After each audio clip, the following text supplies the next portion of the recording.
Assalamu alaikum wa rahmatullahi wa barakatuh. Welcome back to Prayers of the Pious.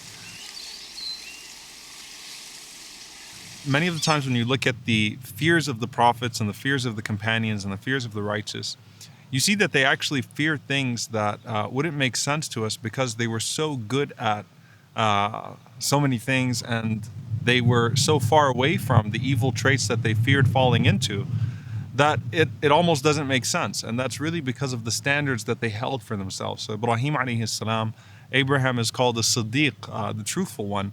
But Ibrahim alayhi salam feared dishonesty. Maryam alayhi salam is the most modest of them all, and the greatest and purest woman of them all. But she feared immodesty, perhaps more than anyone else. And that really just speaks to the standards that these people had. So when you think of a rich companion, the richest companion that you could think of is probably Abdulrahman ibn Auf radiallahu ta'ala anhu. And he's a man who is known for his great generosity. Abdulrahman ibn Auf would bring caravans back to Medina, and there would be so much that he would come back with that people would actually think that Medina was under occupation, or that there was an army that was attacking. And he constantly just gave and gave and gave, so that he could make a case to Allah subhanahu wa ta'ala to not just provide more for him in this world that he may continue to give, but that he would enter him into paradise by his generosity. So he was observed making this one supplication in tawaf over and over and over again. La yazidu alayha, meaning he would not do anything but this.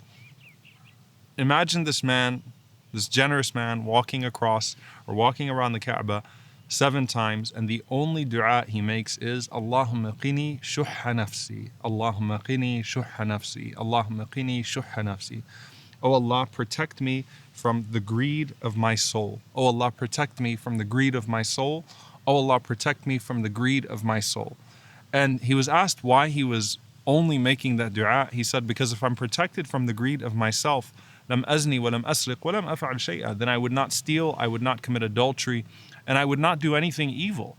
Now, what he meant by that is, first and foremost, there's greed in the obvious sense that a person becomes greedy with their money, and so they start to cheat people, they start to take advantage of people, they start to exploit people, even when they don't need to. And the Prophet ﷺ said that if the son of Adam was given a valley of gold, then he would want a second valley of gold. And if he's given 2 valleys of gold, he tried to convert it into 3 valleys of gold, and he would never be satisfied until he has dirt in his mouth, meaning he would continue to always want more, more, more, more. So that's one form of greed. But what Abdulrahman ibn Auf is really talking about is that a person who's in spiritual poverty is just like one who's in financial poverty and starts to exploit people as a result of that, or starts to do things as a result of that are unethical. And I should clarify here that I'm not talking about the poor, but a person who always feels like they're in poverty, even though they may have a lot. And so they start to do things that are unethical and that are wrong. And in this situation, that's what Abdulrahman ibn Auf radiallahu ta'ala anhu is talking about, that we sin out of a feeling of emptiness. And we sin when there's a void that's not properly being filled.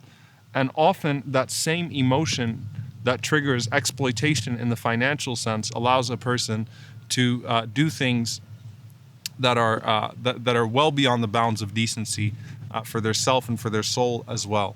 So this is a dua that we should learn. This is a dua that we should say. Allahumma qini shuhha nafsi. Oh Allah, protect me from the greed of myself, whether that greed is financial or whether that greed is emotional.